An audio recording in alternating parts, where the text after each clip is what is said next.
বাংলাদেশের রক মিউজিকের কিংবদন্তি মাহফুজ আনাম জেমস ও তার জনপ্রিয় ব্যান্ড নগর বাউল এবার যাচ্ছেন কাতার মাতাতে। দ্য রয়্যাল আকসা রেস্টুরেন্ট এর আয়োজনে এশিয়ান মেগা কনসার্টে অংশ নিতে তারা যাচ্ছেন দেশ ছাড়িয়ে প্রবাসী ভক্তদের সামনে গান পরিবেশন করতে।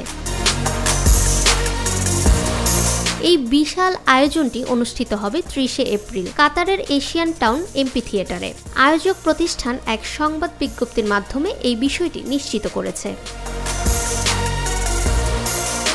জেমস ছাড়াও এই মেঘা কনসার্টে পারফর্ম করবেন কণ্ঠশিল্পী বেইলি আফরোজ ও রিপা, চিত্রনায়িকা ববি, অভিনেত্রী বিদ্যা সিনহা মিম, নাট্যশিল্পী এজাজ ও আরফান। নৃত্য পরিবেশনায় থাকবেন dance master Yusuf Khan and তার গ্রুপ। পুরো অনুষ্ঠানটি উপস্থাপনায় থাকবেন জনপ্রিয় সঞ্চালিকা আরশিয়া আলম। তবে এখনও কনসার্টটির প্রবেশ মূল্য নির্ধারিত হয়নি। এই বিষয়ে জেমসের মুখপাত্র রবিন ঠাকুর জানিয়েছেন, আমরা আয়োজকদের সঙ্গে মৌখিক আলোচনা করেছি, এখনও আনুষ্ঠানিক চুক্তি হয়নি, তাই চূড়ান্ত বিষয়টি নিশ্চিত নয়। প্রবাসী বাংলাদেশী সহ এশিয়ান শ্রোতাদের জন্য এটি হতে যাচ্ছে এক স্মরণীয় সঙ্গীতানুষ্ঠান। ফাহমিদা বিনতে আনোয়ার, নিরপেক্ষ নিউজ ডেস্ক।